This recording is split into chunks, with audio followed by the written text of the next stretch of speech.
Okay, so that was Kitty Boy, My Grenada. love Grenada. And he says, you know, if you're feeling happy, that's the place to be. I would say to you that if you want to feel happy, that's the place to be. Even if you're not feeling happy, when you get here, you must feel happy. I know we do have our challenges, you know, you hear stories about the prevailing political situation and whatever else, but that's life. Grenada is Grenada. And the people are always welcoming, the people are always friendly, the people are always accommodating, and you can feel much more safe and more secure in Grenada than you can do in almost every other place that you can think about. So, Brother John, we're ready to go into the main event. You can bring in our guests so that we can start the conversation as we speak with the administrators of the Grenada Genealogical and Historical Society online this afternoon. It's a special conversation, and I can see the smiling picture of Mr. Steve Lewis, a man whose roots is in Guave, St. John's. And also I can, oh, here he is, with that cheerful smile that he always carries. Good afternoon to you, Mr. Lewis. And good afternoon to you, Mr. Angus Martin.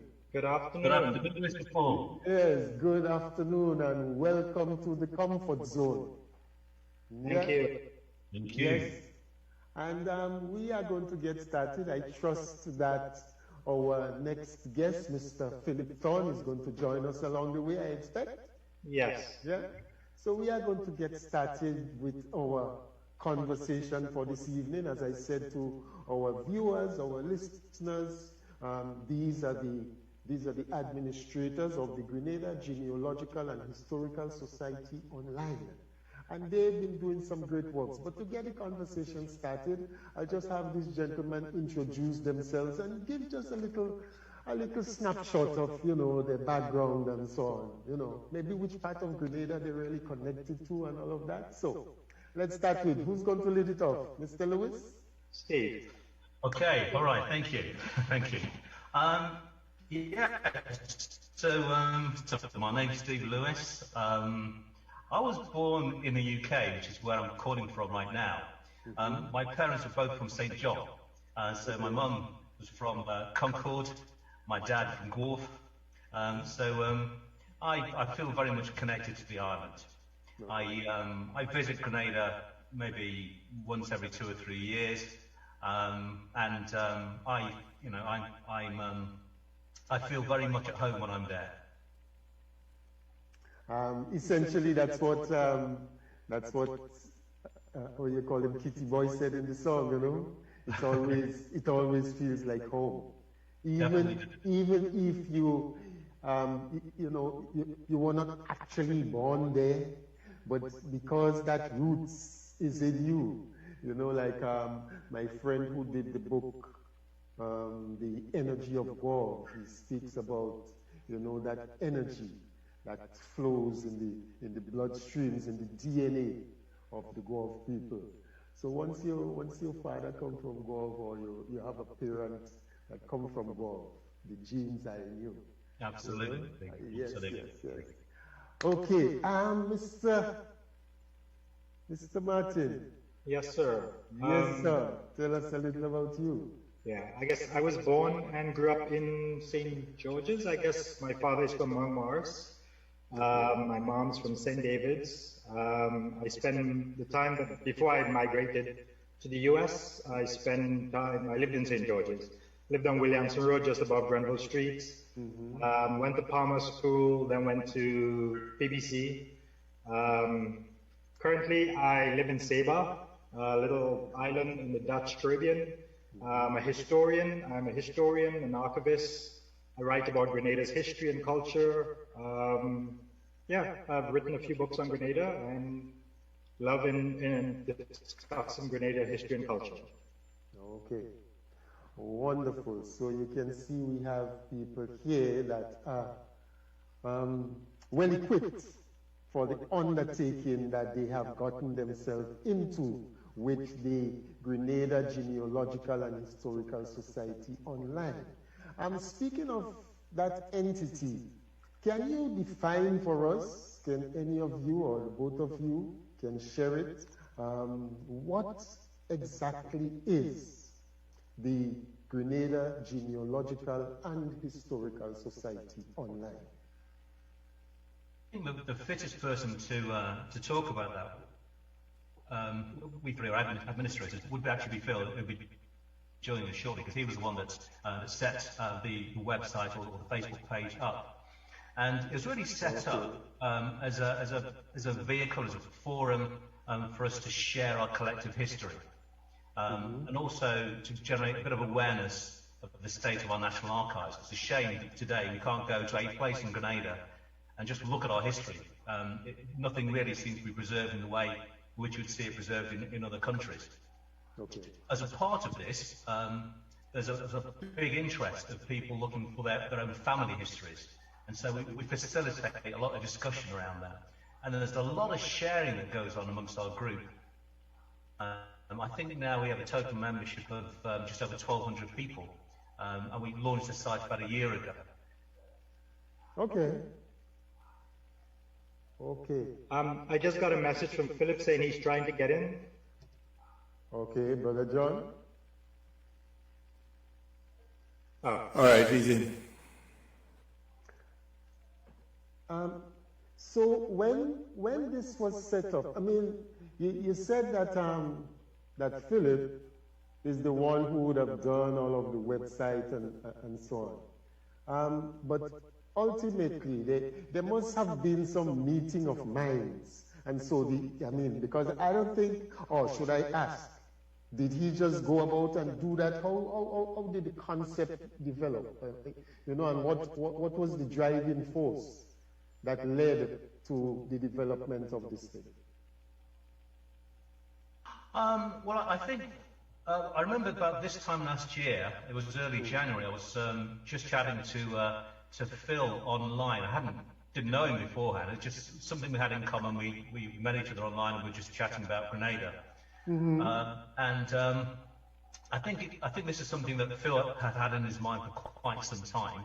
Okay. And it was painfully obvious whilst we were talking to each other that when you're looking for information about Grenada, you're having to look all over the place for sources of information. And it's hard work. It's very, very difficult. So he had the idea of setting this up as a Facebook page. I joined very quickly on as an administrator, as did Angus. And I think because we managed to grow the membership as quickly as we have, clearly a lot of people were of like minds and getting benefit in sharing this information. Okay. Mr. Thorne, are you with us? You're not in yet? Are you hearing us? Oh, there he is. Oh, there you are. Okay, so you have arrived. Good afternoon, Mr. Thorne. Connecting to audio. Yeah. Good afternoon. Okay, right. We got you. Good afternoon to you, Mr. Thorne. Good afternoon. Welcome to the comfort zone. Thank you for having me. Sorry I'm late. Had some technical difficulties. Well, tell you the truth, it seemed like this afternoon has been an afternoon of technical difficulties. We've had our own share of it on your own, I understand. Yes, so can you just, we've introduced Steve and we've introduced Angus, so can you just tell us who is Philip Thorne? Where is Philip Thorne from? What does, Philip Thorne do? What does he bring to the table in relation to the Grenada Genealogical and Historical Society online? All right, so as you mentioned, my name is Philip Thorne. I was born in the U.S. in the city of Philadelphia. My parents are from Grenada, from Guelph, St. John's. My mother's side. Yes, the Duncan family from Guelph. The Duncans? Yes, that's my family. Oh yeah, Vaughn and Duncan and them, and Tony Duncan and so. Yes. Yeah. Grace Duncan. Yeah. Mr. V and Mr. Tony with the sawmill and stuff like that. Yes, that was my grandfather. Yeah, great. And then on the Thorne side, from Carriacou via St. Andrews. Okay. So Joshua Thorne, who I'm sure you know. I remember that name, yes, very well. Yeah. That was my uncle, my dad's brother. So my interest in this whole thing, in 2007, I was in Grenada, wanted to get my Grenadian citizenship, and the lady behind the counter says, "What is your father's mother's maiden name?" I was like, I have no idea. So that started a whole series of events which led to me researching my ancestry in Grenada and moving forward in time, realizing that there were all these records related to Grenada that were just scattered all over the globe in various different places. And I was very interested in trying to save the archives in Grenada, in town. When I visited the archives in 2007, there was a hole in the ceiling that was there from Hurricane Ivan. And I came back to the States and I said, I have to make an effort to do something. Started writing people, connecting with different people, and things did start to happen. And then it just died again. So when I found out in 2019, I believe it was 2019, that Grenada had gotten this grant for some $5 million US to work on saving the archives, I was like, okay, that's great. How can I participate in this and further my research to help others to further their research, connecting with people like Angus and Steve. We created this thing, the Online Society, through Facebook, which has over 1,000 members now. Our videos have been viewed thousands of times. And that's really it. I mean, I started the Facebook group purely to get people interested so that we could save the archives and along the way, help people learn about their genealogy in relationship to Grenada, Carriacou, and Penny Martinique. And that's it in a nutshell. Well, tell you the truth, it's really interesting and it's very telling, as I was mentioning earlier on to Steve, and to Angus. Even for those who were not actually born in Grenada, once that, it's part of your DNA, and you cannot lose that connectivity. And there you have it. While so many of us here appears to be so indifferent, towards these records and towards that kind of information, there you have it, people like you who are not actually born here have that kind of appreciation, to be able to be putting that kind of energy and that kind of expertise into maintaining our history and our archives, and I really do commend you gentlemen for that, because the whole, you mentioned about coming here and being asked what's your mother's maiden surname and your father's maiden surname and so.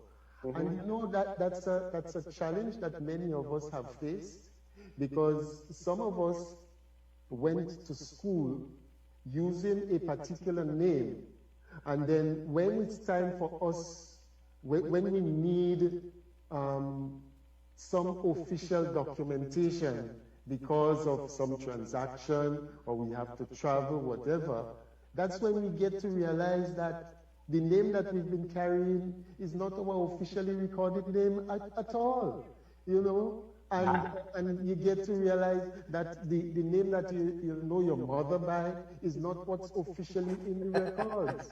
I can definitely identify with that. You could identify with that? Yes. In I think it was 2016, I was in Grenada, went to the the Catholic Church, in St. John's in Gaul, and I'm asking for my mother's birth certificate. So the lady, baptismal certificate. Yes, baptismal. And the lady gives me the thing, and my mother's middle name and first name are reversed. So I said, you know, why is that? She said, well, as a child, she didn't like Joanna. Kids used to make fun of Joanna in school. So she changed her name from Joanna Barbara Duncan to Barbara Joanna Duncan. And, and I asked, you know, the lady, I said, are you sure, is this information correct? And my mom was there with me, and she said, yes, that's correct. And I changed it, and so all my life, I've been known as Barbara Joanna, because she changed her name on her own. There's no official change that was done, but even going to Canada, that just became her name. Barbara became her first name instead of her middle name. Same thing with my dad. I have a box of records on the floor next to me that I'm looking at, and, you know, he had to have his brother in Carriacou write letters stating what his proper name was, when he was born, because there is no birth certificate for my father. You know, so yeah, these things happen. You know, I had an experience with that first name. I'm speaking about a personal experience. His first name and middle name. Because all my life I've been Raphael Paul. I know I have that other name, but it's never been used really. Okay. And my first passport was made out that way, Raphael Paul. You know? Right. The other initial is there, but it wasn't until sometime afterwards when I had to renew my passport and I went to get a new birth certificate. I was informed that what is passing for my middle name is actually my official first name, which is Theophilus. Yeah. So and then, like you said, the home names, that's a whole other thing. You know, like my brother, for example, I mean, we both were taken to Grenada probably around the age of 1. I was junior, so it was junior. But my brother's name is Anthony, but everybody called him Cookie Boy. And the reason for that is that the man who was taking care of him in Grenada, whenever he would go to the beach, the man's name was Pookie. So that became Pookie Boy for my brother. So, but who would ever figure out, you know, these home names like Mouth Organ, Mitchell is one of my cousins. Mouth Organ, like who, you know, I don't even know his real name. And I can tell you that this is very common here, you know, that someone might come from overseas or from wherever, so they come looking for somebody by their duly registered name, and nobody knows who that person is, because they've known that person for all their lives by another name, you know, and some people do it deliberately also. They don't want people to know what their official name is. And some would say, if the police come looking for me, you know, I don't want the police. My dad had to tell me a story of twin he knew in Guelph at the time. Nobody can tell my father, identical twins, but they were both known as Mummy, my brother, because that's what they always used to say. Okay. Yes, I'm telling you. That is serious. So, as administrators of the Grenada Genealogical and Historical Society Online, do you have any particular responsibilities in relation to that entity, or how does it work? Any responsibilities? I guess in a sense we do whatever our skills and talents might be, I guess. You know, I think we chime in wherever we can. We do different things as necessary. Somebody asks a question, we respond. Like I think Philip generally deals with who becomes a member. Even though we both have the authority to approve or disapprove people, but Philip generally does that. I used to do it at times, but then I was like, you know, let's one person do it because they have a better handle on it, kind of thing, you know. So I think, but in general, I think we all chime in. Actually, it took me a while before I realized I was an administrator as well, you know. So, but I think we all contribute wherever, you know, if somebody comes up with a history question, I definitely might chime in, you know. We always try to put up things, Philip, on a regular basis. will try to put up things that he finds in newspapers and things like that that might interest other people. So yeah, so it depends on what you happen to be stumble into or whatever that you find that people might find it of value. Yeah, and I think it's fair to say also that we try very much to keep the focus as pure as we can on Grenada history and the genealogy, trying to do as much as possible. But when you have a captive audience of 1,000 more people, and we have Grenada in common, it's very tempting for people to put other things that are of interest to people, like the COVID situation, other things, current events, very interesting. But if we keep those on the site, then we're going to lose what we're trying to generate in terms of this hub of the history, the genealogy. So to answer your question, as part of that responsibility is trying to, if you like, police the site so that we can keep it as pure as we can and keep the focus. So then we generate the interest for the people that are coming onto the site. Oh yes, I had that experience myself, and I appreciate that. Yes, you mentioned that people may request information in terms of tracing the family line and so. What's the process involved? Where do you go to get that kind of information? Okay, I'll take a crack at that one. Because often I'm contacted asking for family information. And I can certainly say when I started, I didn't know where to begin either. Only thing I knew was my parents' name and the names of my mother's parents, my grandparents. That was it. I didn't realize that something existed called Family Search, which has photographed countless invaluable, priceless Grenada documents from the registry, birth and death registries, land registries, indentures. So this information exists. However, with COVID-19, there's no way to access a family history center. There isn't one in Grenada, so anybody in Grenada, they will just be out of luck. But that, learning about that information, oddly enough, from somebody all the way in Australia who had Grenadian roots, had told me about Family Search and what the Latter-day Saints had done. So that was a starting point for me. Actually going and looking at microfilm. At that point in time, it was not digitized. You had to sit there with the old school, thing, going backwards and forwards, and you only had a couple hours of time because they don't open on a regular basis. It's all volunteer. But anyway, fast forward to 20th century, 2020, the internet.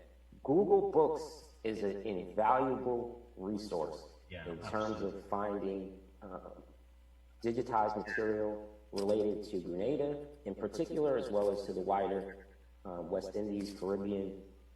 Just invaluable, like I said. And there are people who have actually created their own websites for their family history.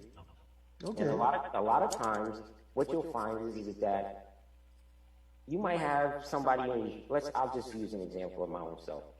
Macintosh. I don't know too much about the Macintosh family, but there are other people who have done research on the Macintosh family, and they might have the name of a cousin or uncle or aunt, and therefore I'm then able to make some connections. I'll contact that person online.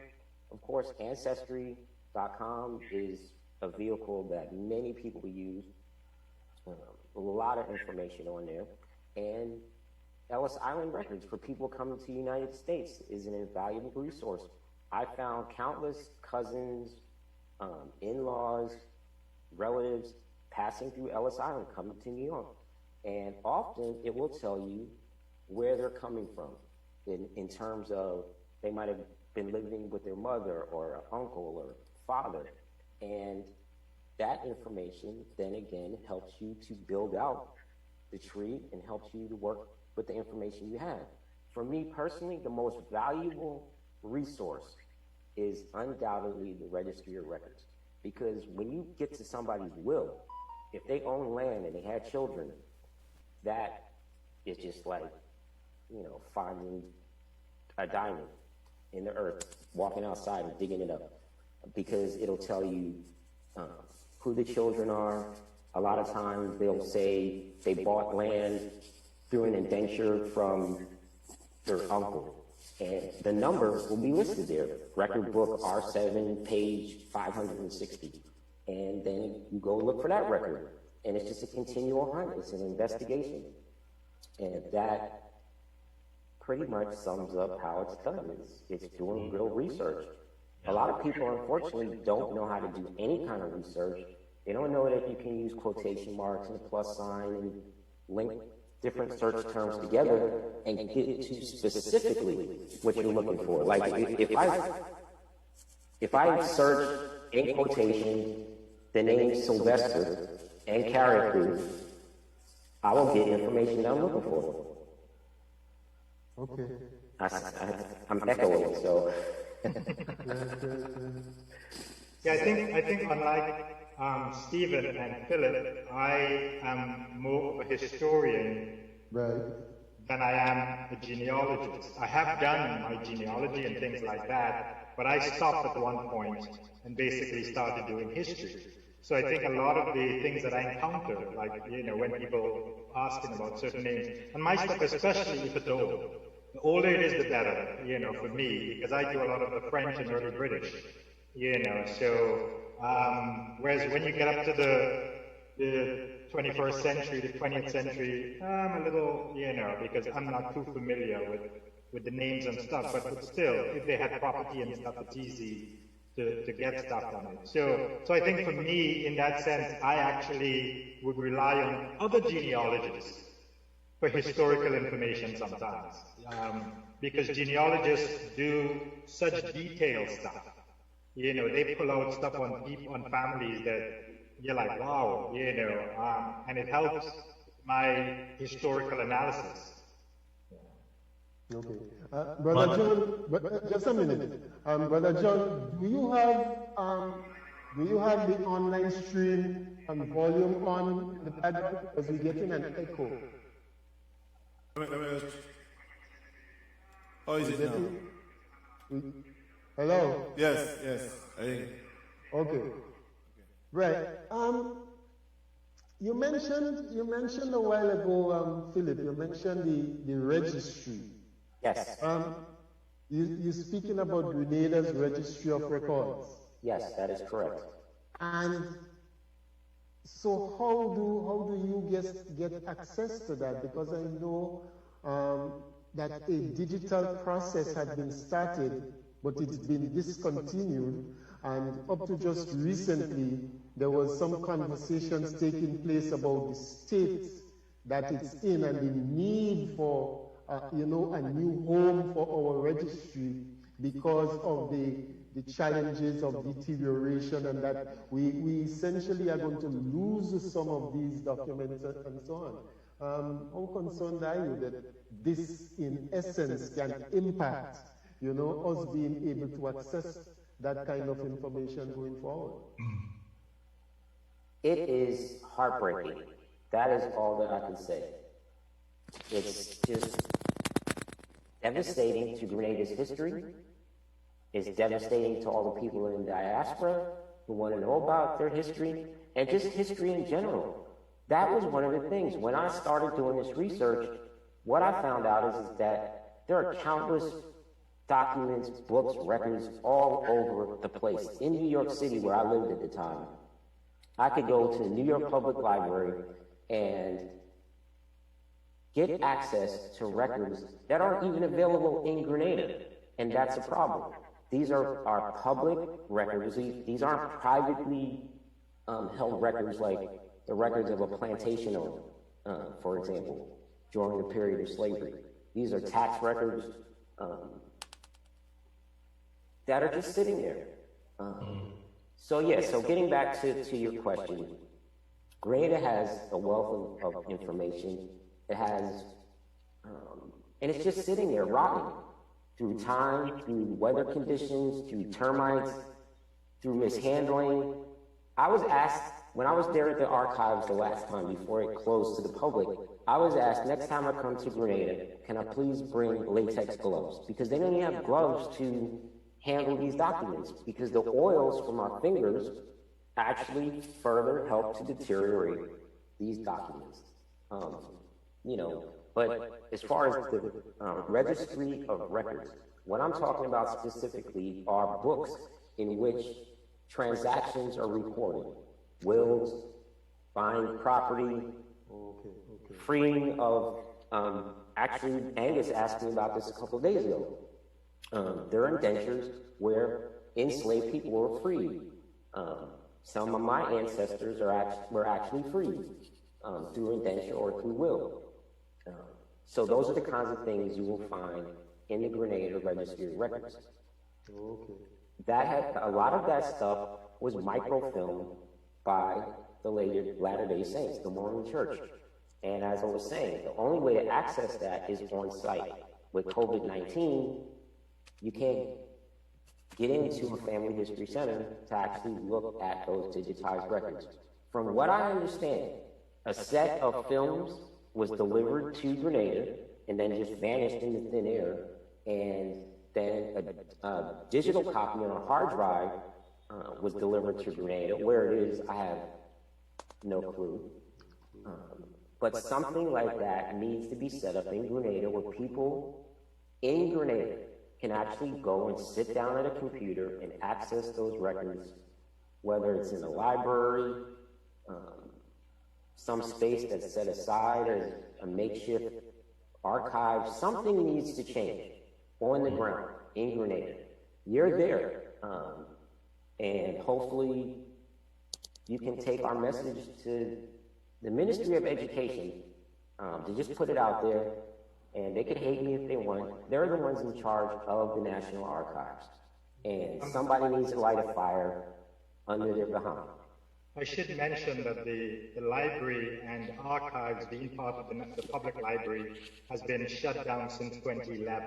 Yes. And it had to do with the condition of the building. That it was. I think the workers had protested the condition, the bad state of the building, which may have had to do with the earlier fire that was next door, which they may have had to wet the other building, and it ended up with termites in the building and other kind of maybe mold and things like that. So that's why that building was shut down. What Philip is talking about, the big hole in the archives, was the big, basically this massive window that fell in, I think probably reliable, and has never been put back up. And because it's never really caused the problem, it's just been left there, even though the archives is open to the elements in a way, you know. So I think, I haven't been in there in a while, but I've been in there a few years ago, and it's just shut down in a sense. I don't know. I know some documents were removed to be digitized some years ago, probably about 15, 16, newspapers and stuff. And the thing is, the condition of these documents are such that the minute you open them, they fall apart. They start to fall apart. Right, because so you really shouldn't be allowing anybody to go there unless it is to digitize those documents or to try to preserve them. So nobody should be using these documents at all, because they're in such fragile condition. The same with the documents at the registrar's office. These are books that go back to the 1700s. You know, the late 1700s, from 1763. Basically, these are the books that people still handle today. It's really hard to search them because the index to all of those volumes they are in tatters, because they're used a lot by lawyers. So the law firms send people to search them. I think they don't charge enough money. Charging people 50 cents a search, they should charge them more, because these lawyers make lots of money from doing this. And they should take that money and go into the preservation of these documents. You know, the digitization, and nowadays a big digitization project to digitize government documents, and this is a World Bank project. It's a few $1 million, I think, the one Philip had alluded to. So maybe something will come out of that. I don't know how far back they're going to go and digitize, you know, but once these documents are gone, they're gone. That's it. You know, I think luckily for us, the LDS or the Mormons have actually copied the early documents. So we have since lost documents that they copied. The same thing for our births and deaths. They copied the index and everything. So luckily for us, it is on microfilm or digitized. The microfilm has been digitized by the LDS. So at least we have that option at some point. But we have since lost those documents in Grenada. Because, as a friend said, I have a good friend in Grenada that says that Grenada has outsourced the preservation of its heritage to anybody who happened to have documents. And it's not, and we don't seem to care to want to bring these documents in one place that preserves. We talk about history and culture, but how can you preserve your history and culture or teach your history and culture if you don't have it in a place in your island? You know, we make stories up, and that's a problem with that, is that people will make stories up when they can't find documents to support things. You know, a case in point is the monument at Leapers Hill. You know, the data in there is incorrect. You know, and granted, at the time, the people may not have known that, but had they gone to do the research, they would have known that. You know, so there are these kind of things that we need to be aware of. That if we had an archives, you can go do the research. But without an archives, without any place, without even a library, a public library, you're left to your own devices. And hey, a good story always works really nice. You know, so I think we need to, and I know there have been, I think, I've heard government officials often say, we don't need that library that you guys talk about where you pack it with books. We digitize it and we're doing all that stuff. You know, and that's a comment that you hear. But I'm like, we don't have anything, so it doesn't matter what you might want to dream of, but we don't even have the basics. You know, and we never get rid of books because a lot of these books are not digitized. They're all copies of things. You know, and some of them are specific to Grenada because they were only produced in Grenada and they exist few other places, if anything. So when it's lost in Grenada, it's gone. And that is the sad truth about it. Just to add to that, just to add to what Angus is saying, the Antiquarian Society in Boston, Massachusetts, they visited Grenada in the early 1900s, and they actually published in their own publication in Boston the sad state of things in Grenada. And they said that it doesn't appear that anybody in Grenada is interested in Grenada's history. So that is very telling in and of itself. Yeah. I even know when I was doing my research, my parents were like, oh, that's a waste of time. You know, why are you doing this? Nobody cares. So that is just a Grenada mentality. It's a mindset. I mentioned it earlier on. How many of our people who are born here, we're just indifferent to that kind of thing, right? But you have people that's not necessarily born here, or even people who would have left here and lived many years overseas, but they have that appreciation for our history and for our contribution to human civilization generally. Because many people leave Grenada and travel to England, to Canada, to the US, and become very much involved in the society out there and make significant contributions to human growth and development in general. You know, so I think we need to have a greater appreciation for that, and that makes me appreciate even more the kind of work that you guys are doing. Mr. Lewis, have you been in England? I know there's great store of our archives and so in England and in France. Have you been able to access any information, you know, that's been of significance to Grenada and to the work that the Grenada Genealogical and Historical Society undertakes? Yeah, absolutely. Before the site was launched, so kind of like pre-COVID days now, I used to go to the National Archives at Kew in London, and that's a massive resource of information, and I pulled out a lot of information from there. What I've found in more recent times is that we actually do have a Latter-day Saints centre within 10-minute walk away of where I live, which is fantastic. So I pulled out quite a lot of records from that whilst it was open. We're in COVID days, so I'm waiting for that to reopen. I had a bit of a head start to my research. And what started my research actually was when my father passed in 2007. He never spoke much about anything beyond his parents, really.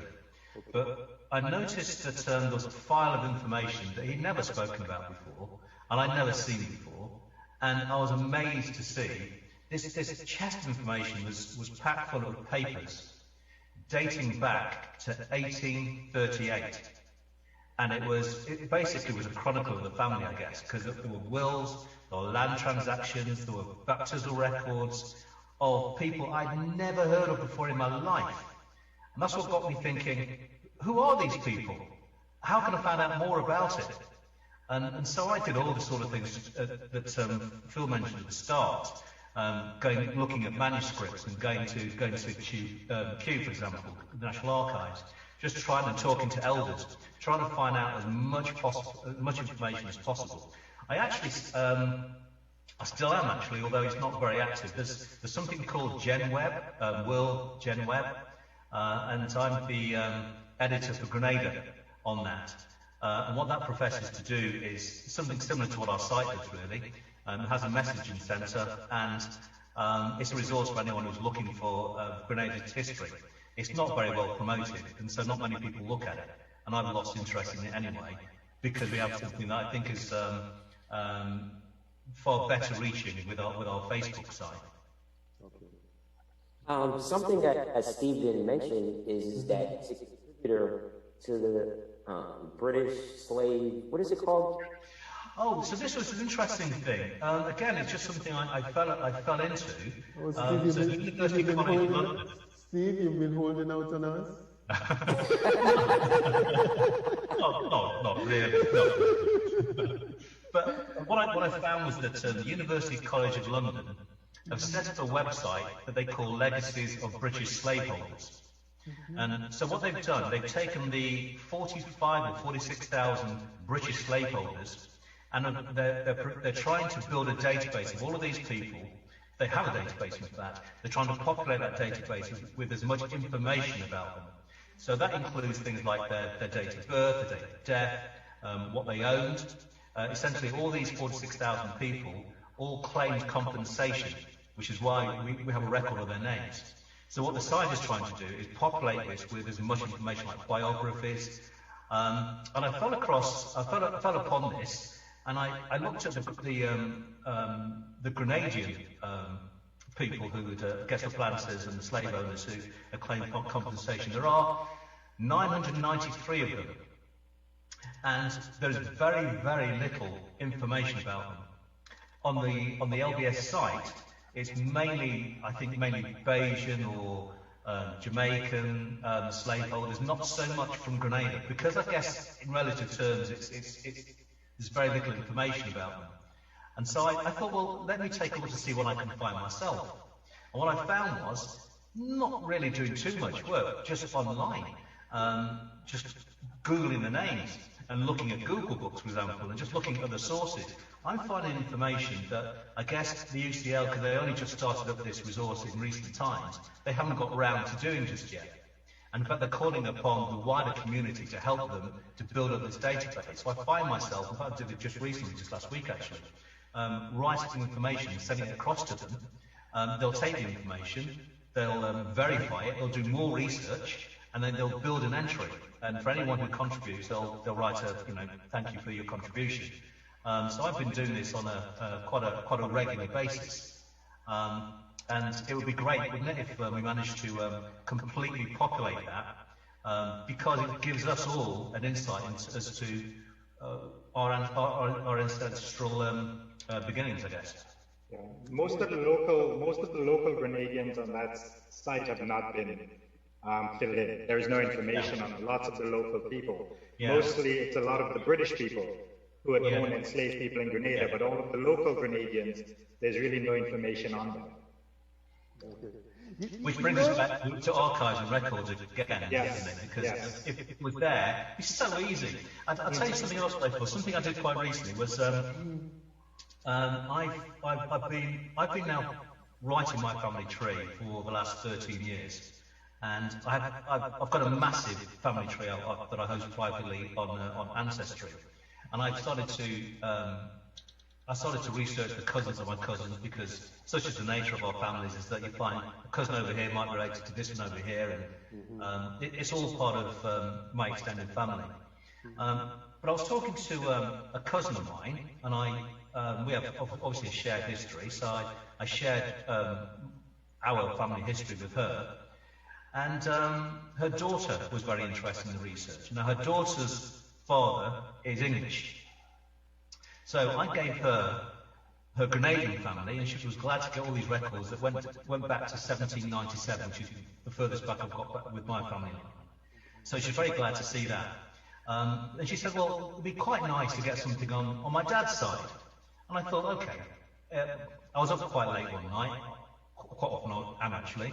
I thought, well, what can I find online about her dad's side?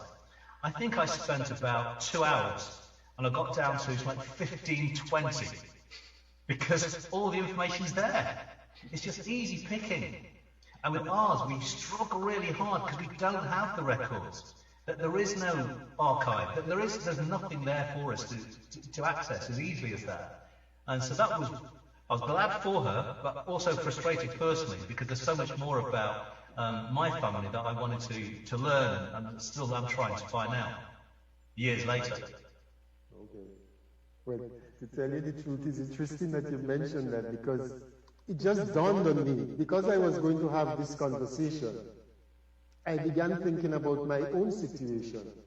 And it just dawned on me that my grandmother on my father's side, I couldn't tell anybody exactly what her correct name was, because I grew up calling her Nen, or Miss Pussy, as everybody called her, and it became so ingrained in you that whatever her name might have been that you may have heard somewhere along the line, you don't even know what it is. And I had to call a cousin of mine who lives in the U.S., and she happened to live with my aunt, who celebrated her 104th birthday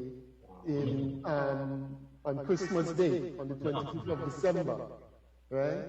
So she was able to tell me what my grandmother's actual name was, Yeah. And so I would like to do some tracing there, because the Welsh family of Gauls and the Lee family of Gauls, I would like to do some tracing along that line. And speaking about tracing, we have many sites, many streets, many places that's named after people. I mean, the main street in Guelph is called Depredin Street. Nobody knows who's Mr. Depredin, right?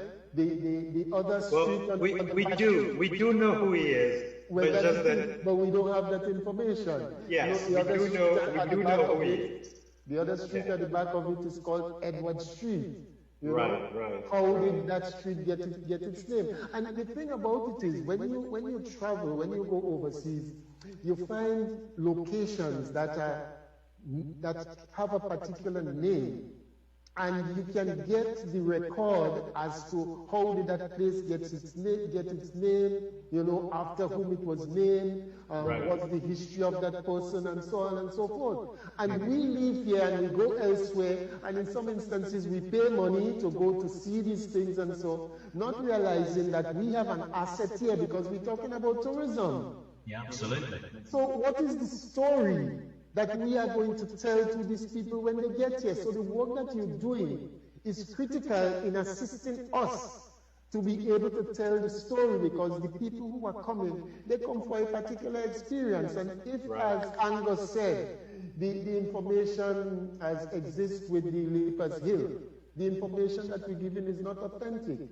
And we have to be able to find a way to authenticate, these things. And going forward, can we expect, coming from your society, some publications or, some kind of facility where you can go and in one sitting have access to certain types of information? I see that happening in the future. Yeah, Okay. definitely. With all things, of course, there's a cost associated with that. There's a cost to everything. Everything has a cost. Right. Like, for example, I mean, you're hosting the Zoom meeting. It's not free. There's an associated cost. And it's the same thing. We've done these live streams. We are basically paying out of pocket. At some point, we have to go to the members and say, are you guys going to contribute financially so that we can continue to move forward and offer you guys more things, more live streams. We've talked about creating content as far as how you research, because a lot of people just don't know how to actually do online research. I had a member who gave me 3 names and said that's all she knows. Within an hour, I had her whole family history because it involved a court case in England. But a lot of times that's the problem. As Steve was saying, we don't have access to what Europeans have because we are dealing with a enslaved, taken from African ancestry, which basically just chopped once we got here. But yes, to answer your question, we do see things in the future in terms of being able to offer people, whether it's printed on demand or just doing it online, creating an actual website as opposed to a Facebook platform. But yeah, we have things in the works for the future that hopefully we will create a legacy. Yeah. And it will be of importance to the younger generation, because honestly, the older generation, people my age, Angus' age, Steve's age, we're on our way out, and if we can't get these young people to recognize what they have in Grenada, then it will just be gone forever on top of what's already gone. And just really to echo that, Philip, I think it's a matter of not even, when people don't even realise how to search online, even if they do, it's then having the time. And there's such a wealth of information that if they knew where exactly things were, they could do it in, I don't know, a fraction of the time it would take than if you're originally trying to do things for the first time. So, yeah, there's a lot that we can offer, I think, moving forward. Yeah, I can see putting out a book, how to do Grenada genealogy. Right. Because I think with just 3 of us, plus we have some really other good people on the site as well, that regularly contribute and support and, stuff like that. So it's getting those people together and creating something and saying, here is what we have learned in the process of doing our research that we could share with you. I think that's something that we could probably look into at some point, On my thing, I write history, and I'm getting ready to publish the A to Z of Grenada Heritage 2nd edition. There's a 1st edition out. It's been many years, but I'm hopefully within the next few months would have a new, and that gives you a broad outline of Grenada's history and lots of references in the back, tell you where to find different things. But that's more on the culture. It is on some of the people who have played, primary roles in our politics and things like that. But it's a little bit about the folklore, and, just a little bit of everything. I describe it as the book I wish I had when I was growing up in Grenada. And I think it's a good thing for people in the diaspora as well to share with their children who don't often get to go to Grenada, but still can experience some of the culture and things like that. So in that vein, you referenced Leapers Hill earlier on. Mm-hmm. And seeing as you just mentioned that book, because I was going to come to that. Right. Do you have in the listings of those significant historical sites? Yes. And other natural assets. Yes. Yes. It goes deeper, even not just about sites, but about buildings sometimes. Okay. York House. Okay. Or some other building in some part of the island, a specific plantation like Belmont Estate in St. Patrick, or Hermitage, So I do look at things that are a bit prominent. For example, mentioning slave pens, but actually saying that they were not slave pens, even though people say they are. But if you look at the research, you're like, I'm sorry, but that's incorrect. I totally understand why it was deemed that way. Okay.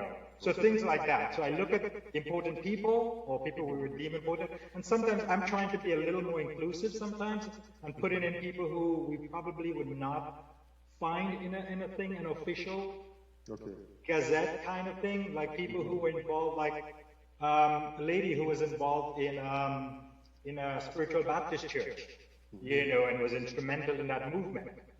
So I try, Norman Paul and other people like that. So I try to be as inclusive as possible in bringing in a good array of the history and culture, not just the St. George's focus, but also Carriacou, even Petit Martinique as well. Because I want every Grenadian to pick this up and figure out, and it's like, oh, all of this stuff is connected to my landscape, the place I grew up. So I think just, some of its street names, and granted, there will be a greater emphasis on places like St. George's and things like that, but I do try to include, all of the parishes. We have maps of all of the parishes and things like that in the book, So. Can you just share a little more, because I've heard that issue being raised before about the slave pen not actually being slave pens. Right. When you say that, what do you mean? What is meant by that? Because generally speaking, the perception is, and the story has been, that these are the slave pens, and people do tours and go there, and it's being presented as that's the slave pen. I mean, can you? Yeah, it is promoted. It is promoted by the tourism authority. It is promoted by the tourism authority. Yes. What I did actually, I have a blog post that's supposed to be coming out, if I would only finish it, that is looking at the slave pens. And basically, the premise is it looks at these structures. We have 3 of them. They've identified, 3 have been identified in the popular culture. Hermitage, Monkridge, those 2 plantations, and then on Melville Street, near to the police barracks. Right. So those are the 3 that have been identified. The 2 on the plantations, what I think is the reason they were identified is that you go onto a plantation today, you go to River Antoine, you go to Belmont, or any other plantation, and there is nothing that reminds you of slavery. You might see the big house, or the estate house where whoever lived. You'll see the machinery, you'll see the crops, but there's nothing that reminds that slavery happened there. It's like it didn't exist. Right. So what I think happened is that in going to these 2 places, people found the darkest areas. They looked at these structures and they're like, well, those are pretty dark and we know slavery was bad. So something bad must have happened here. And it's interesting, both of those structures on Monkridge and in Hermitage are pretty close to the kitchen. They were used as storerooms as part of the kitchen. And I actually think I can go one step further and say there were very specific types of storerooms to store ice when we didn't have electricity. And this would have been the late 1800s, early 1900s, if you look at the structures of them. Yeah, I've seen those structures. I've done visits, and along with tourism authorities and so, and people who are supposed to know.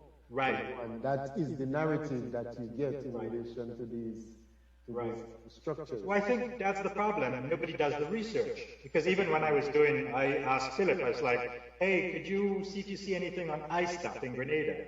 And if you look through the old newspapers, I found an advertisement. This guy was selling ice at the corner of Melville and St. John Street. That's where that place was. That's where he was selling his ice out of. And I think people, ice. Where would this ice come from? It was ice that came all the way from North America, from Boston and those places. Yeah.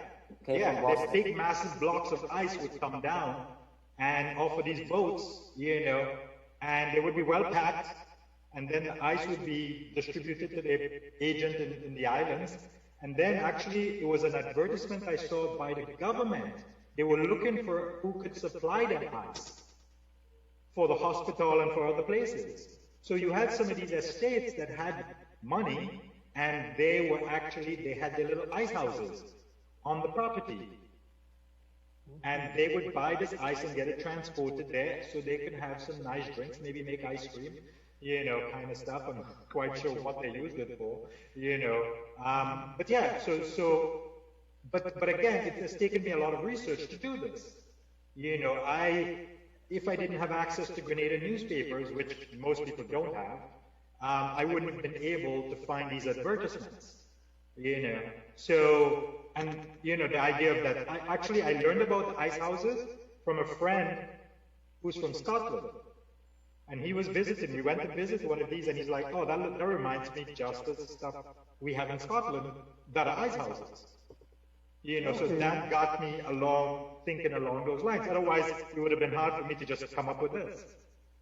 So I was able to get that, and once I started doing the research, you realize, and like I said, I totally understand why people want to find, it's like finding how, Grenada had tens of thousands of enslaved people, but the landscape shows nothing of it.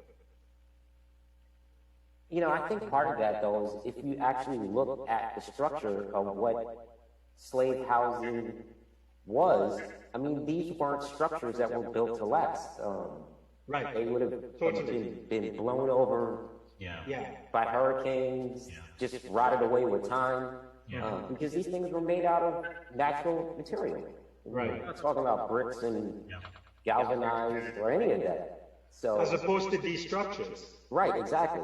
And just, building off of what Angus told me, I was like, let me actually do some research on this ice thing. And there's a wealth of information about the Ice King, who was out of Boston, and he failed a few times before he got it right. The ice would melt before he got to Martinique. That was his first venture, was getting ice from Boston to Martinique. And then he expanded. He sold ice in China, in India, all over the planet. Grenada got ice as well, and it had to go somewhere. And those structures really do look like ice houses or some type of storage. Why would slaves live in a place like that? It makes no sense. Well, this, like I said, this would be for punishment, but it was like, despite what slavery was, the idea was to not kill your slave, but to keep your slave alive. And there was some really bad, there was some severe punishments. There was severe punishment. Another example of this is, have you been inside of the Grenada Museum, where you see those little things in the back and they said those were used for cells in a prison? That's incorrect. Okay. Those are just architectural features. The prison was actually in the drill yard. And luckily, I could say that with all the confidence because we actually have a plan of the prison in the drill yard. Okay. So I can tell you, and when you look at the structure, you look at the space, and you're like, the British were bad, but they weren't that bad. To put people locked up in that small space, that's totally not true. But it occurred that way to someone, and they're like, okay. So you see, we do need, and it comes out that we need the archives, because I got that map of the prison from the British Archives, the National Archives. You could go there and order a copy. It cost me a few pounds, but that's the kind of research we need to look at this stuff. Otherwise, you'll just be saying whatever you want. You'll be anybody can come up with any story. And granted, sometimes the stories are good. One story that somebody overheard, a tourist guide, telling some tourists in St. George's, they asked about Sendell Tunnel, and they said, how did Sendell Tunnel got its name? Because they sent all the slaves through. Oh, boy. And sometimes when I was in the museum, you would hear these guys come in and talk, and their stories, you just don't want to laugh because it's so sad. Because the tourist probably knows more about this stuff than they do, because they might buy a book and read about stuff. So you come in here now, and these guys are giving you these stories, and they could tell, those guys are good, they could tell a good story. So hopefully we could give them the correct information, and train them to deliver that information, or that better information, and we don't have this, where people are just throwing stories all over the place. Because you could walk through St. George's and you would hear all kind of stories, you know.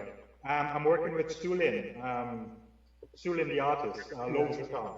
We're looking at York House, and we're finding out the story on York House is totally incorrect. We're not quite sure why, but we're totally finding new information that changes the way that, you know, when the building was, who owned it, and all that kind of stuff. You know, and how the structure was built, that this was a building that actually grew. It wasn't as it is from all the way back in the 1700s, which kinds of is understandable. You know, but if you don't go, like I said, we're using all those newspaper stuff. You know, we use the newspaper archives, and we show, and you look at it, and you're like, oh, they were repairing. Oh, that's when they added that gallery at the front, because they were asking for somebody to do it. You know, so you see all these little pieces of things, and now you look at the structure in a very different light.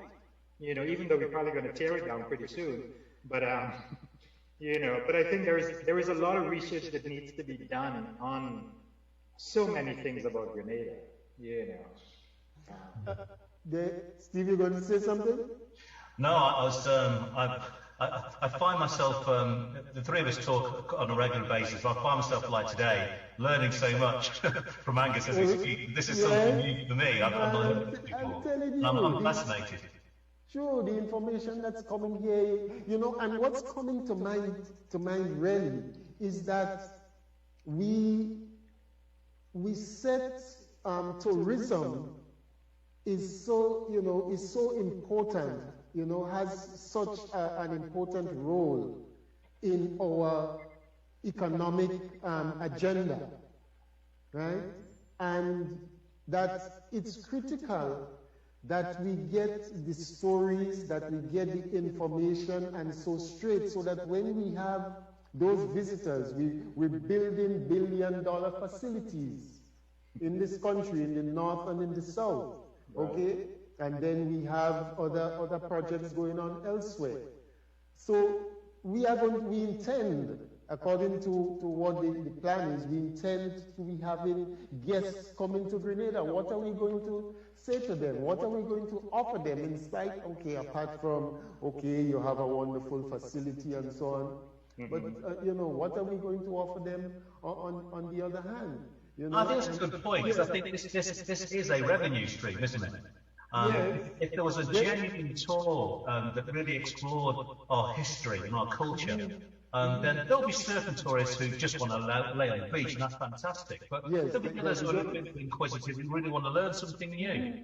And to be honest, people like myself, who I didn't grow up in Grenada, I'd lap it up, you know. I'm sure there's lots of other people who are in my sort of position, born and raised in the UK with Grenadian heritage, or anywhere outside of Grenada, but with that heritage. We'd love to have that information, as I'm sure people who are born and bred in Grenada might also want to have that too. So I think this is a clear revenue stream. So it's rather frustrating we don't have it now. I think because we don't have a thought out plan. You know, it's just an haphazard. It's just what happens. We've been doing a certain thing a certain way. We just keep doing it. You know, and it's worked because it's working. Something's working. You know, so I think it takes a big step to get to the next level where you actually say, we need to do research. You know, for example, take a place like Grand Mall. You know, everybody see it as a translation of Spanish, big bad. You know, and people have said that it was because of people died there, it was a big cholera epidemic, all of that kind of stuff. You know, but we now know, because we saw it in a book, in a manuscript that was written in the 1650s, that basically it was the French caught a big turtle there, a male turtle. Okay.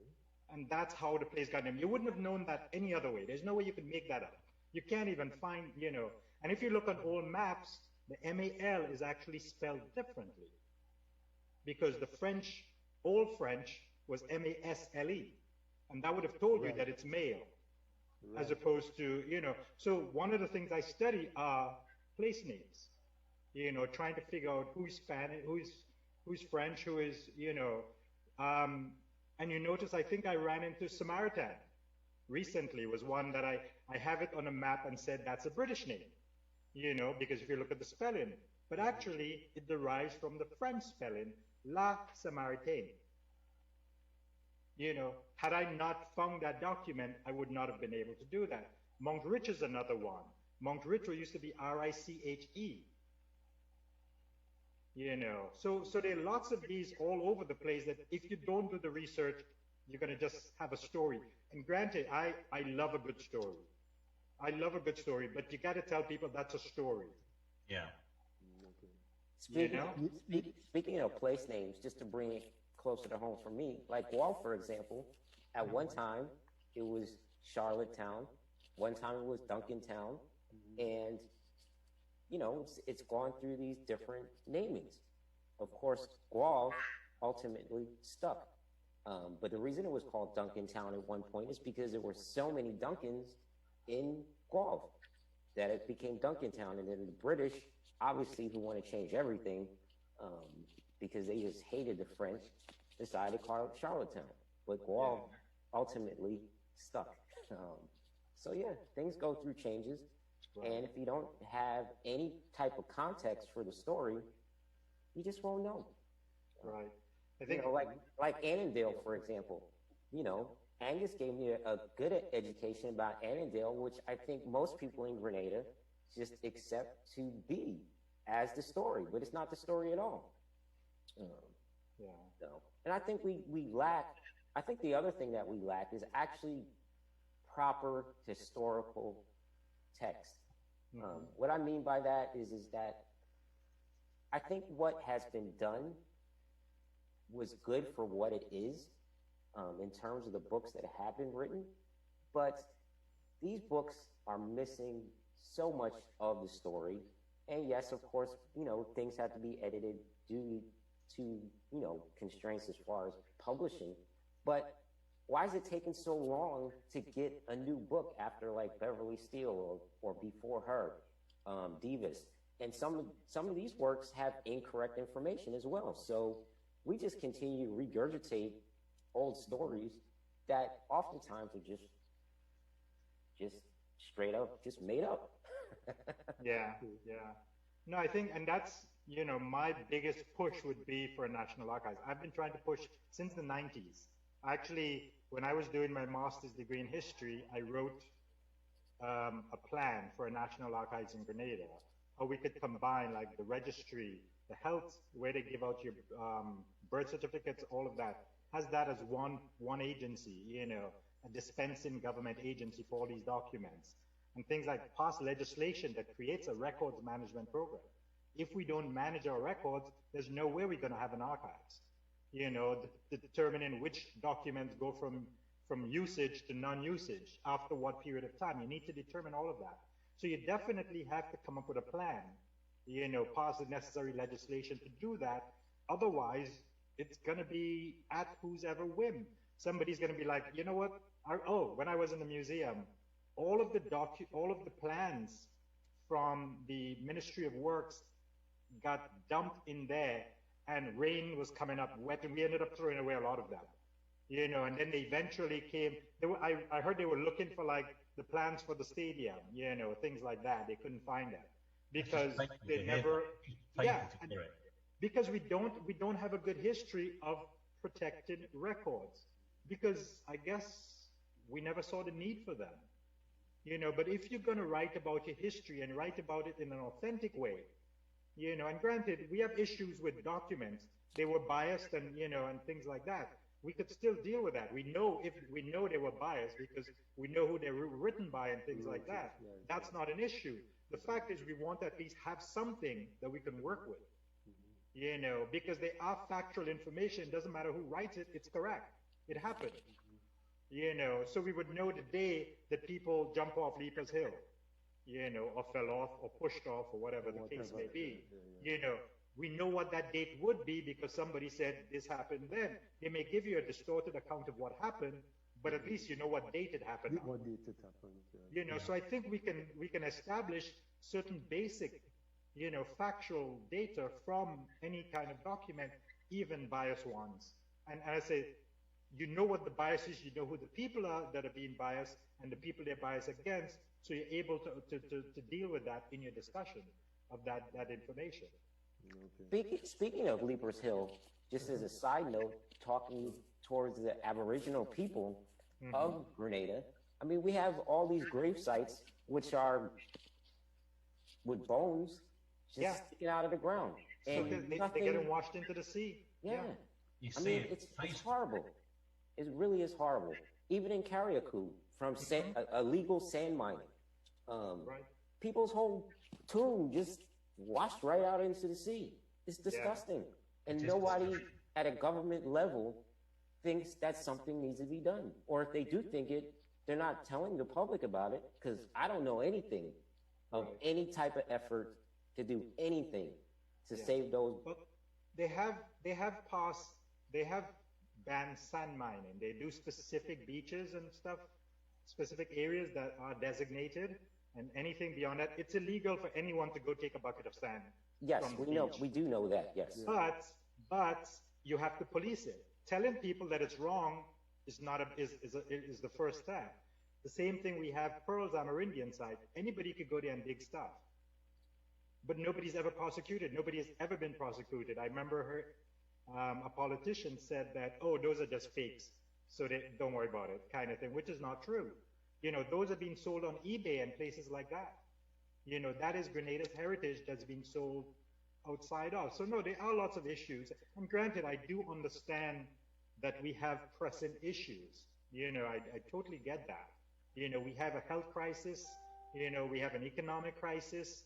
Those are definite issues that we need to recognize. They take precedence. But even in the good years, we've never even looked in on some of these other issues because we never thought them important enough. And I think the time is going to become when we do want to go look for this stuff, it's going to be gone. And it's going to be gone, yes, because You know. we seem to be sacrificing our patrimony on the altar of development. Yeah, you know, and that's a big issue. Yeah, we seem to be sacrificing our patrimony on the altar of development in the name of providing jobs. You know, and we have to be really careful. That is creating a serious dilemma for us. Could you imagine?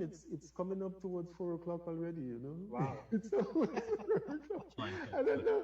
So you said that the Grenada Genealogical and Historical Society online has been around for how long? About 1 year? Yes, that is correct. So let's say we are in 2021. What do what's your forecast for this entity, say in the next 3 years or so as we close? What do and what do you hope to accomplish? Where do you hope to take us? And how do you see that fitting into the overall development agenda of Grenada? I mean, we've touched a lot about that, but if you can just put it in a nutshell as we close. In a nutshell, what I would like to see happen over the next few years and starting in 2021 is to actually, as we continue to grow the membership, is to actually present a petition to the government of Grenada that we have all these signatures from all over the diaspora, as well as within Grenada, with people like yourself who want to see the archives reopen in a building that is accessible to everybody. That is what I would ultimately like to see happen. That's the reason why I started the group, because I want these archives to be made available to people online. I want it to be available that you can go there in person in Grenada and actually look at these things, whether it's digitized copies. We need to raise the level of education about Grenada's history, which is wrapped up in these archives, and we need actual people who do preservation, because as Angus pointed out, as soon as you open these books up, they're falling apart. There's people who are specialists who actually know how to stop that from happening. There's all kinds of new technology where you can even scan a book, where you don't even have to open the book. So, yes, Grenada has a lot of pressing issues. I have family members in Grenada that have told me, why are you wasting your time on this? Because we have people who are starving in Grenada. I don't even know how you starve in Grenada when you can go steal a banana, whatever. Don't go there. Don't go there, Philip. Yeah, you're not supposed to be starving at least. No. Yeah. No. I think on that point, timing is actually pretty good because as we have the digitization project going, it's got to lead to something. And if we're talking about 2 or 3 years' time for our site, and maybe raising a petition and getting that awareness, it'd be perfect timing. You've got the digitized records. Now let's build this archive. Let's do this properly. We've got all the resources together now. Let's channel it and make it happen, make it work for everybody. Right. Yeah.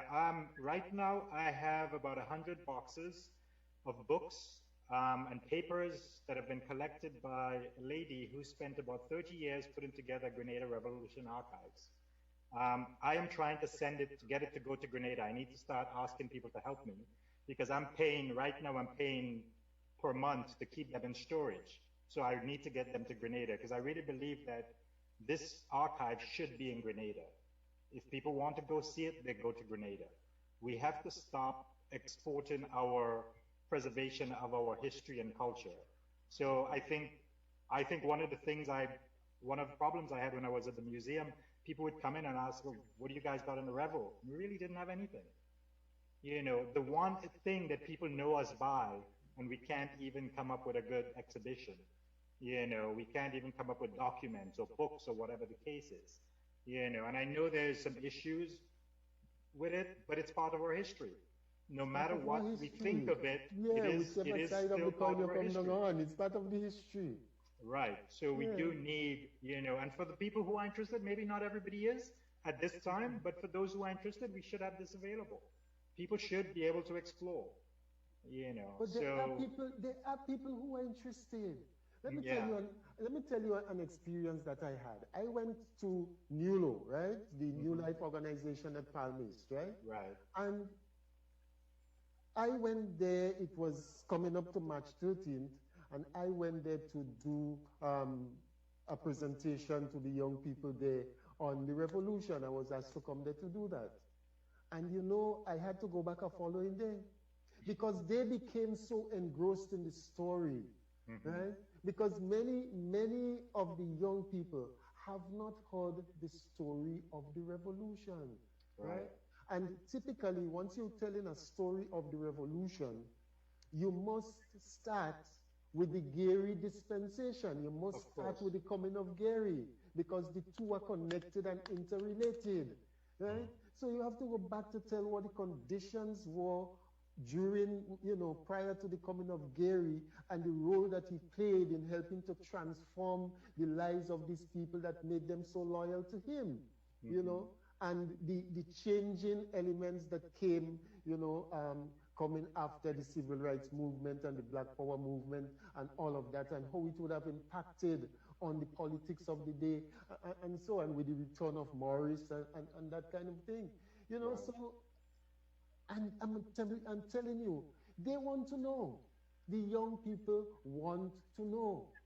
And the visitors want to know. They want to know the story of this place. I remember I was involved with you, Angus. You would know George Vincent very well, I expect. Yes. Right? My cousin. My cousin. Is your relative, okay. As you know, he is the one who came with the concept for the Goldfish Friday Festival. Right. Now, I worked with him and Judy Williams, Gren Coda, in putting this thing together. I was the first face and the first voice of the Goldfish Friday Festival. Okay. He came with the concept. But when Fish Friday was still a concept, at that time, Lou Smith was doing To the Point program on GBN. I was on To the Point program with GBN with Lou Smith, fielding questions from the public about Fish Friday.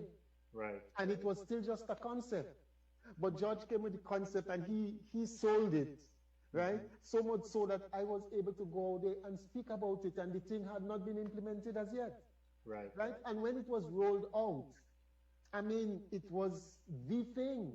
You had people, the first real set of clients Fish Friday used to have wasn't Guelph people, They used to be coming from Lansapine and them areas, and them they saw These were the first real clients that Fish Friday had. These were the people coming to Fish Friday. And I say all of that to say that we try to take it a step further in terms of creating a tour for visitors coming to St. John's. So they would start at the falls in Concord, and from there they would visit the Douglaston estate, right? Toby had the spice operation going on there, and so on. And then they would go to the nutmeg pool, as we call it, right? And then the intention was to take them up to that fort. There is an old fort up at the top of the St. Rose convent up there, right? And so on. And we had conversations with Huggins Stores, Mr. Laddie Duncan, right? We had conversation with him, and he came and they visited the site and so on, and they were ready to start bringing tours there.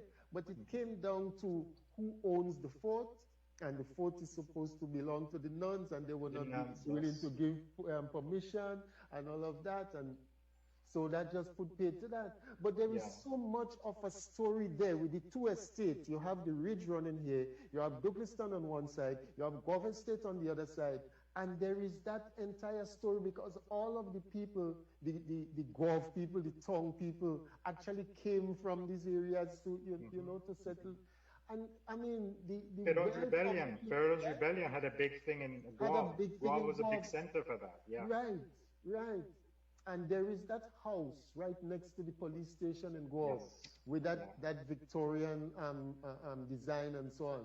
Right. It was done for destruction and for already because one of the investors had bought that place and it was going to be destroyed, but efforts were made to really save it. You know, there is a good idea for it, making it some kind of museum and so on, because it, you know, that site in itself, that building has particular history related to it, you know. And so there's so much around all of this that can enhance our tourism products. It needs a plan. It needs a plan. It's not just, I think when we do plans, we have these big grandiose things, but we need to look at some of the simple things that you could do on the ground that benefit local communities. Not just these, you know, big groups, buses all over. You just want the people in the area need to benefit. I think we've had that where the tourism authority may utilize the island's culture, but the benefits are not getting back to communities. Okay. You know, and I think we need to make sure that this thing that people in the rural areas benefit, you know, by actually participating in that tourism stuff. And I know there are attempts that have been made to do some of that, but we need to do a better job of that.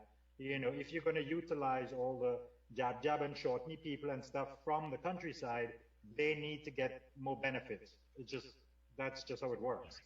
You know, so I think if we set up these things and we come up with better plans, you know, and when you do plan, you include people in those areas. You know, you do have to include, you can't just, you know, we always accuse, you know, it's a St. George's country thing. You know, we need to move beyond stuff like that and recognize that you have to be a part, bring those people in, you know, so they can tell you how it is their communities work and how they would like to see it change. Okay. Well, probably with the kind of work that people like you are doing and networking with other people locally, we can begin to develop more localized you know, products, you know, community tourism products that can be of interest to visitors and begin to cause that income generating capacity for the rural communities and so. So any final words from you gentlemen as we close? I mean, it was really a pleasure having you, and I'm happy that you accepted my invitation. Thank you for allowing me the opportunity to become a member thank you. We want to thank you as well. Yes, thank you. You know, I hope the viewers have learned something today, and I hope that you being there in Grenada, you could be a voice for us on the ground. Definitely. So do you have any particular events coming up in the short time? I know that you have had different people, you know, doing different things. Someone did a book and there was, you know, I know you've had different people doing different things. Anything in the pipeline within the coming weeks and so? Yes. There's one coming up the end of the month, actually. 31st, yeah. That's going to be specific using DNA to trace your ancestry. Okay. Yeah, Okay. so that's because people have asked for that, so we're trying to respond. Probably the one after that, we're going to do talk in more specifics about how you actually do some of the research in the documents as well. You know, so and yeah, so any kind of thing. I would just like to say, you know, thanks for having us on, having this forum, you know, to talk about some of the things that we're doing, and you know, I really think that we're at a stage where people want to find out more about their identity and their connections to this tiny little island that we all love, you know, and I think it really would be cool if we can have a place, and it's like, you know, like I said, I want to reiterate, we are aware that there are multiple things going on that the government is dealing with, but sometimes if you make it okay for other people to come in and work, you know, all of these guys here would like, yeah, we'll contribute. You know, we'll even go out and raise money, but we need to know that something is there on the ground that's going to be there.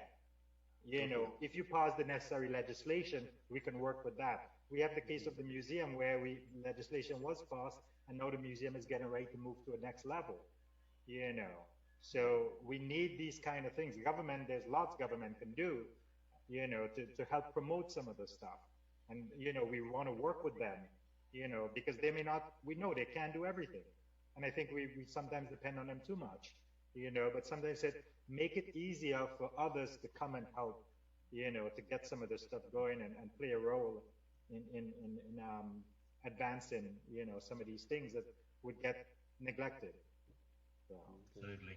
And yeah, I'd like to echo what the others have said in terms of thanking you, Raphael, for giving us this chance to come and speak with you today on the comfort zone.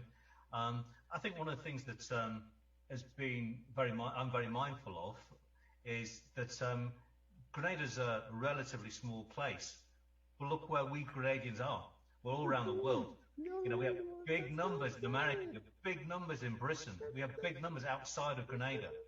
And looking at the sites alone, we're drawing people from many places around the world, all with a shared interest in the history. Programs like this are great for generating that awareness, and we'll continue to do what we can do as well. So again, thank you very much. Yeah. Mr. Thorne? No, they said it all. They said it all. I'm thankful. I'm thankful that you had us on your show today. I'm happy that you're part of our group on Facebook.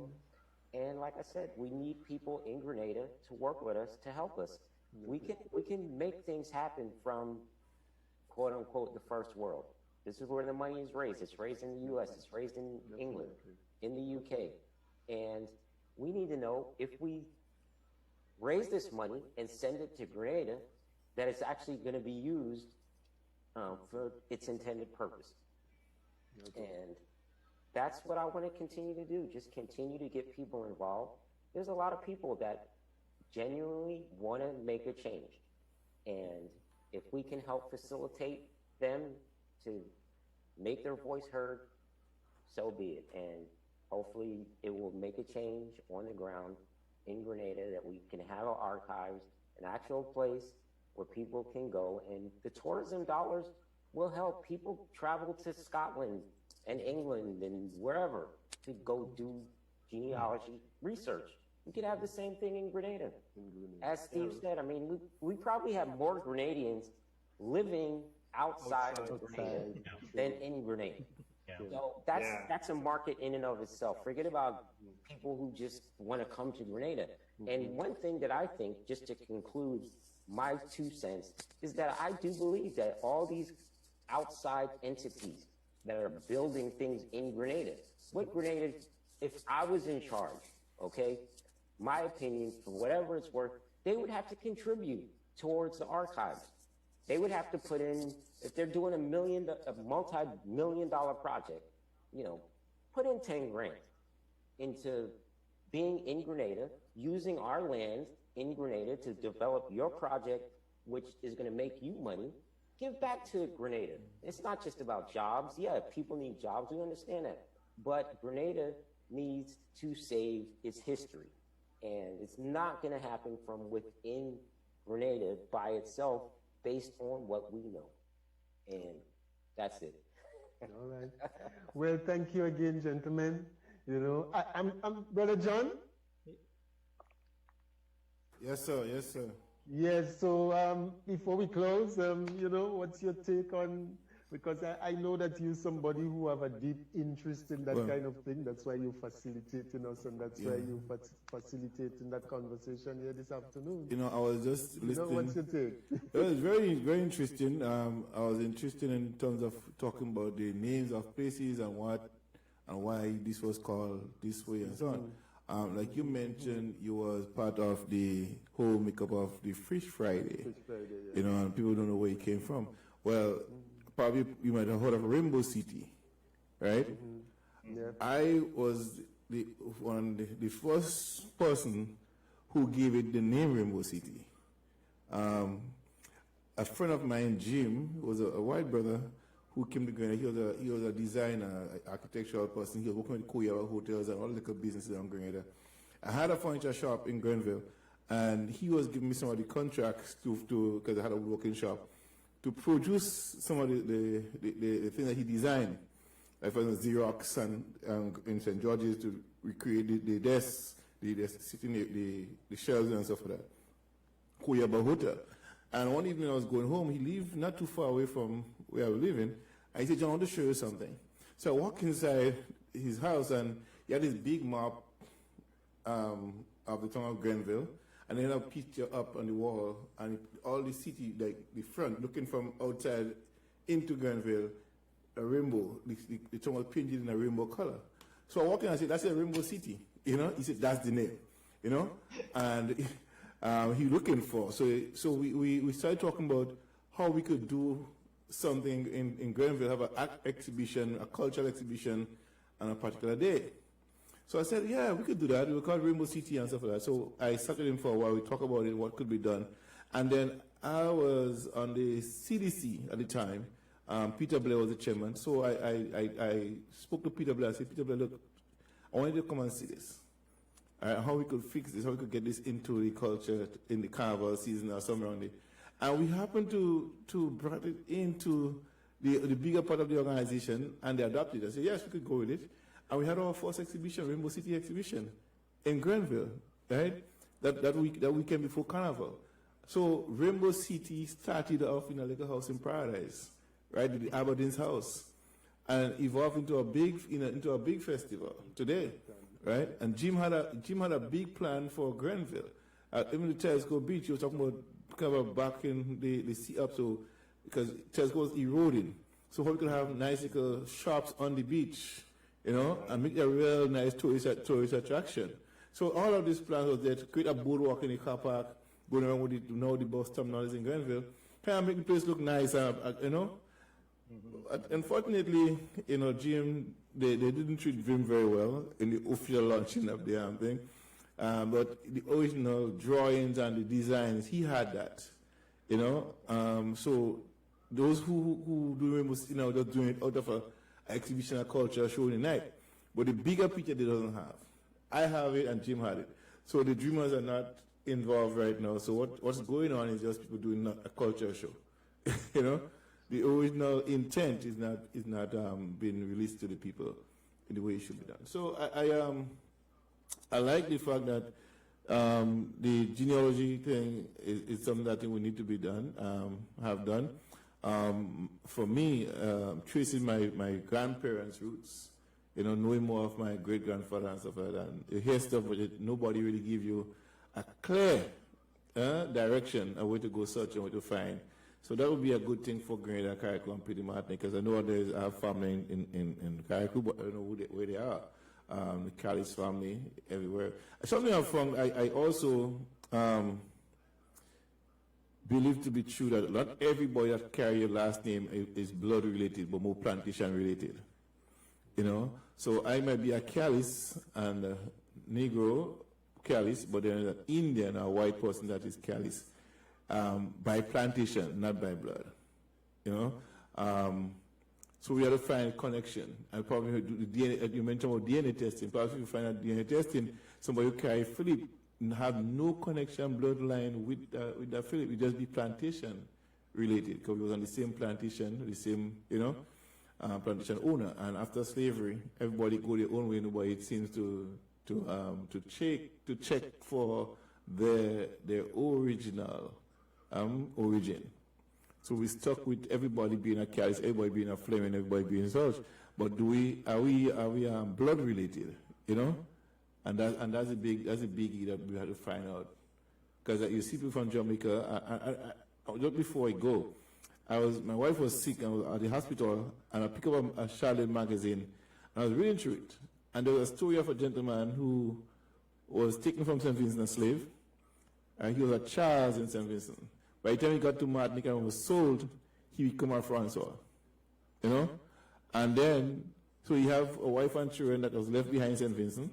You get married again in Martinique, wife and children again, and then they sold him to some other planter in Montreal. You understand?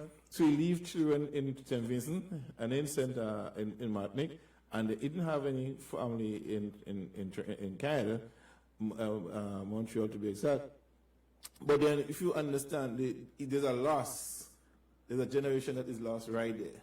So how do we connect the dots? And I see people making this blood connection and not really realizing it. They might find themselves saying, I like this person, and this person is really cool, I could relate to this person. And if you go check it out, really is a blood connection.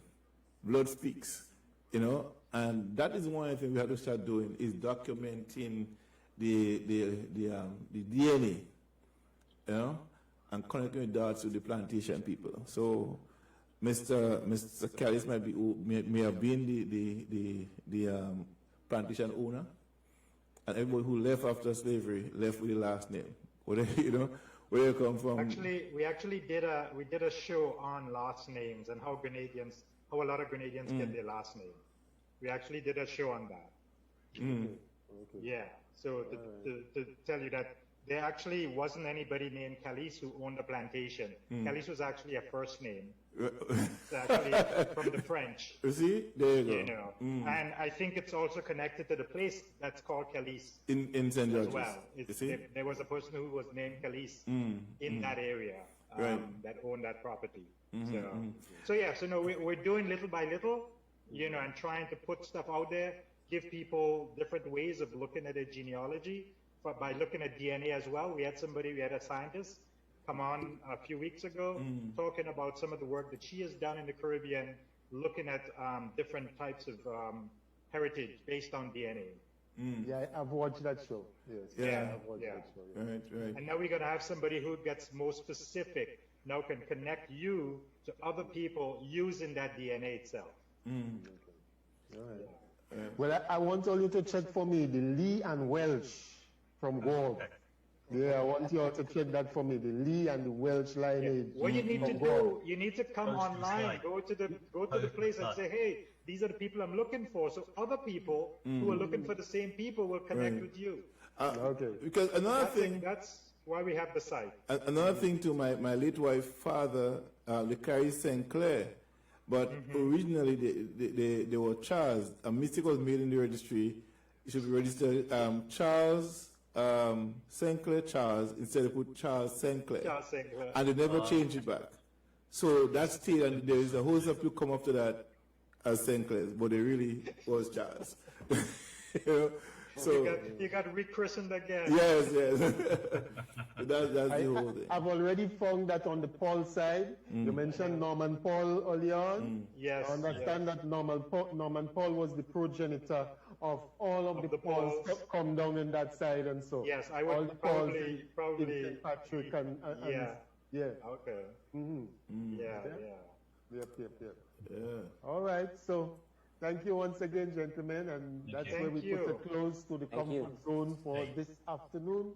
Thank you to all those who would have joined us, and I hope that I will be able to have these three wise men from the Grenada Genealogical and Historical Society back here on the comfort zone sometime in the not too distant future. Thank you much. Have a good, enjoy the rest of the weekend. You too. You too. Bye-bye. Okay. All right. Bye. Very good. Very good. Okay.